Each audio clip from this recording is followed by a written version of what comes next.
Hello friends, எல்லாத்துக்கும் அஸ்ஸலாமு அலைக்கும். இன்றைக்கி நம்ம வீடியோவில் என்ன பார்க்க போகிறோம்னு பார்த்தீங்கன்னா, நம்ம காலியாக தூக்கி போடக்கூடிய பிளாஸ்டிக் டப்பா இருக்கும் இல்லையா, அந்த டப்பா வச்சு எப்படி ரீயூஸ் ஐடியா பண்ணலாங்கிறத இந்த வீடியோவில் பார்க்கலாங்க. இப்போ தான் நம்ம வீடியோவை முத பார்க்குறதா இருந்தால் சேனலை மறக்காமல் சப்ஸ்கிரைப் பண்ணிக்கோங்க.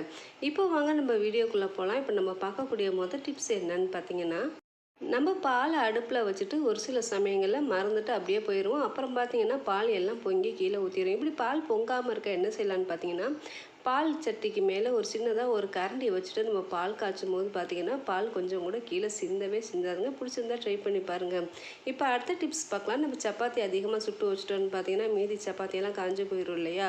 ஸோ அந்த சப்பாத்தியை நம்ம எப்படி ஃப்ரெஷ்ஷாக ஆக்குறதுங்கிறத வீடியோவில் பார்க்கலாங்க. இதுக்கு ஒரு தவா வச்சுருக்கேன். இதில் கொஞ்சமாக தண்ணி தெளிச்சுட்டு அது மேலே நம்ம சப்பாத்தியை வச்சு ஹீட் பண்ணிக்கலாங்க. நம்ம பெரட்டி போடும்போது கொஞ்சமாக தண்ணி ஊற்றிட்டு நம்ம பெரட்டி போட்டோன்னு பார்த்தீங்கன்னா நம்ம சப்பாத்தி சுடும்போது எப்படி ஃப்ரெஷ்ஷாக சூப்பராக இருந்துச்சோ அதே மாதிரி சப்பாத்தி பார்த்திங்கன்னா ரொம்ப சாஃப்டாக இருக்கும். நம்ம சுடும் போது இருந்த சாஃப்டை விட இந்த மாதிரி நம்ம செஞ்சு சாப்பிடுவோம் பார்த்திங்கன்னா சப்பாத்தி அவ்வளோ சாஃப்டாக சூப்பராக இருக்கும். பிடிச்சிருந்தா இந்த டிப்ஸை நீங்கள் மறக்காமல் ட்ரை பண்ணி பாருங்கள். இப்போ வாங்க நம்ம அடுத்த டிப்ஸ் என்னன்னு பார்க்கலாம். நம்ம வீட்டில் இருக்க குட்டீஸ்களுக்கு மருதாணி போட ரொம்பவே ஆசைப்படுவோம். அப்படி போடும்போது பார்த்திங்கன்னா ஒரு சில சமயங்களில் பிள்ளைகளுக்கு சளி பிடிச்சிருங்கிறதுக்காக போடாமல் விட்டுருவோம். இதுக்கு நம்ம என்ன செய்யலான்னு பார்த்தீங்கன்னா, நமக்கு மருதாணி நீங்கள் எந்த ஷேப்பில் நீங்கள் டிசைனை கட் பண்ணுறீங்களோ அந்த மாதிரி டிசைனில் நீங்கள் கட் பண்ணிவிட்டு வீட்டில் இருக்கக்கூடிய லிக்விட் தைலம் இருக்கும் பார்த்திங்களா, அந்த தைலத்தை நம்ம கையில் தேய்ச்சிட்டு இந்த மாதிரி நம்ம மருதாணியை ஒட்டி வச்சோன்னு பார்த்தீங்கன்னா 10 நிமிஷத்தில் நம்ம அரைச்சி போடக்கூடிய வேலை இல்லாமல் சூப்பராக மருதாணி செவந்துருங்க. இனிமேல் சின்ன பிள்ளைகளுக்கு மருதாணி போட முடியலைங்கிற கவலையே வேணாம். நம்ம வீட்டில் இருக்கக்கூடிய லிக்விட் தைலமே போதும், சூப்பராக நம்ம மருதாணி போடலாம். பிடிச்சிருந்தா ட்ரை பண்ணி பாருங்கள். இப்போ அடுத்த டிப்ஸ் என்னன்னு பார்க்கலாம். நம்ம யூஸ் பண்ணக்கூடிய கடாய் பார்த்திங்கன்னா அதோட ஹேண்டில் சீக்கிரமாகவே லூஸாக போயிடும். அப்படி லூஸாக போகும்போது நம்ம என்ன பண்ணுவோம், அடிக்கடி டைட் பண்ணிக்குவோம் இல்லையா. இனிமேல் அப்படி டைட் பண்ணாமல் நம்ம வீட்டில் இருக்கக்கூடிய ஊசி நூல் இருக்கும் பார்த்திங்களா, அந்த நூலில் இந்த மாதிரி ஸ்க்ரூவில் நம்ம நல்லா சுற்றிக்கலாங்க. சுற்றிட்டு நம்ம டைட் பண்ணும்போது பார்த்திங்கன்னா நம்ம வாங்கும் போது எவ்வளோ க்ரிப்பாக சூப்பராக இருந்துச்சோ அதே மாதிரி ரொம்ப க்ரிப்பாகவும் டைட்டாகவும் இருக்குங்க. இதில் நீங்கள் இன்னொரு மெத்தட் கூட ட்ரை பண்ணி பார்க்கலாம். நம்ம வீட்டில் இருக்கக்கூடிய நெயில் பாலிஷ் இருக்கும் பார்த்திங்களா, அந்த நெயில் பாலிஷை இந்த ஸ்க்ரூவில் தடவிட்டு இதே மாதிரியே நம்ம டைட் பண்ணினீங்கன்னா இந்த நூல் எப்படி டைட்டாக இருக்குதோ அதே மாதிரி நெயில் பாலிஷும் டைட்டாக இருக்கும். பிடிச்சிருந்தா இந்த டிப்ஸை நீங்கள் மறக்காமல் ட்ரை பண்ணி பாருங்கள். இப்போ வாங்க நம்ம அடுத்த டிப்ஸ் என்னன்னு பார்க்கலாம்.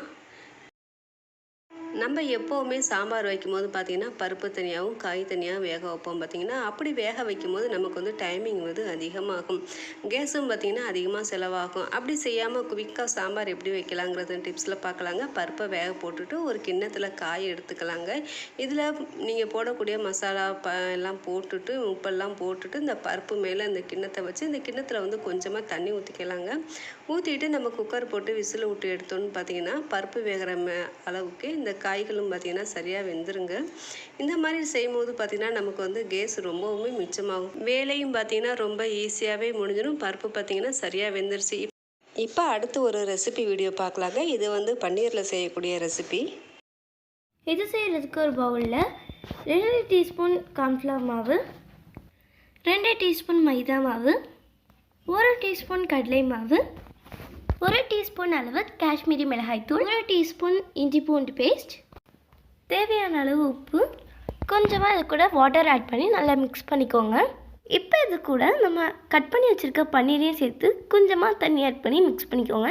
ரொம்ப தண்ணி ஆட் பண்ணிடாதீங்க, அந்த மசாலா பன்னீரில் ஒட்டாது. இப்போ இந்த பன்னீர் மசாலா ஒரு 10 நிமிஷம் போல் ஊறினா போதும். ஒவ்வொன்றா ஆயிலில் போட்டு ஃப்ரை பண்ணி எடுத்துக்கலாம்.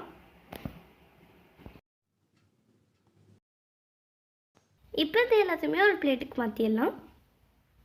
இப்போ அதே பேனில் 3 ஸ்பூன் ஆயில் சேர்த்துட்டு 5 பூண்டை குட்டி குட்டியாக நறுக்கி ஃப்ரை பண்ணிக்கோங்க. இது கூட ஒரு வெங்காயத்தையும் குட்டி குட்டியாக நறுக்கி சேர்த்துக்கோங்க. ஒரு பச்சை மிளகாயும் நறுக்கி சேர்த்துக்கலாம். ஒரு தக்காளியை குட்டி குட்டியாக நறுக்கி சேர்த்துக்கலாம். எல்லாத்தையும் சேர்த்து நல்லா வதக்கிக்கோங்க. இது கூட 1 டீஸ்பூன் இஞ்சி பூண்டு பேஸ்ட், இது கூட 1 டீஸ்பூன் போல் காஷ்மீரி மிளகாய்த்தூள் ஆட் பண்ணிக்கலாம். தேவையான அளவு உப்பு சேர்த்துட்டு 1/4 டீஸ்பூன் மிளகுத்தூள் சேர்த்து நல்லா வதக்கிக்கோங்க. இப்போ அது அடி பிடிக்காமல் இருக்கிறதுக்காக கொஞ்சமாக தண்ணி சேர்த்து மிக்ஸ் பண்ணிக்கோங்க.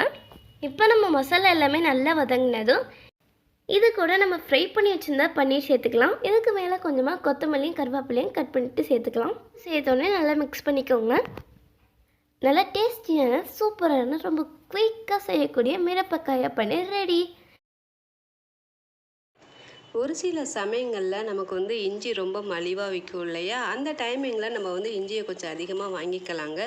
வாங்கிட்டு அதை நல்லா கழுவிட்டு காய வச்சு இந்த மாதிரி நம்ம பொடி செஞ்சு வச்சுக்கிட்டோன்னு பார்த்தீங்கன்னா, டீக்கு வந்து இஞ்சி ஃப்ரெஷ்ஷாக தட்டி போடுவோம் பார்த்தீங்களா, அப்படி போடாமல் இந்த மாதிரி பொடி பண்ணி வச்சுக்கிட்டு நம்ம டீ போட்டோன்னு பார்த்தீங்கன்னா டீ ரொம்ப டேஸ்ட்டாக சூப்பராக இருக்குங்க. நம்ம நார்மலாக இஞ்சி தட்டி போடும்போது எப்படி டீ டேஸ்ட்டாக இருக்குமோ அதே மாதிரி இந்த இஞ்சி பவுட்ருலையும் அவ்வளோ காட்டமாக டேஸ்ட்டாக இருக்குங்க.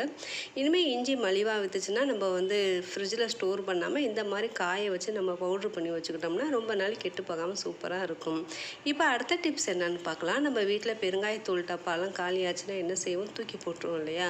ஸோ அந்த டப்பாக்கள்லாம் தூக்கி போடாமல் புதுசாக ஒரு ரீயூஸ் ஐடியா எப்படி செய்யலாங்கிறத பார்க்கலாங்க. இந்த டப்பா வந்து நல்லா கழுவி காய வச்சுட்டு இதில் கொஞ்சம் கூட தண்ணி இல்லாமல் பார்த்துக்கோங்க. இந்த டப்பாவில் நான் என்ன செய்ய போகிறேன்னு பார்த்தீங்கன்னா, உப்புத்தூள் வந்து இந்த இதில் போட்டு வச்சுக்கலாங்க. இந்த டப்பாவில் போட்டு வச்சுட்டு இதுக்கு இந்த மூடிக்கு பார்த்திங்கன்னா நம்ம ஹோல் போடணுன்னு அவசியமே இல்லை.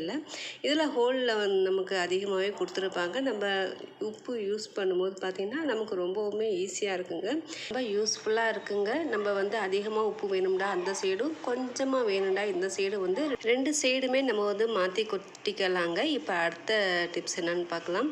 இதில் நம்ம வந்து கோதுமை மாவு போட்டுக்கிறேங்க. கோதுமை மாவு போட்டுட்டு நம்ம சப்பாத்தி தட்டுறதுக்கு மாவு கிண்ணத்தில் வச்சுக்கிட்டு நம்ம போடுவோம் பார்த்திங்களா, அப்படி போடும்போது பார்த்திங்கன்னா அந்த மாவு ஃபுல்லாகவே நமக்கு சிந்திரும்.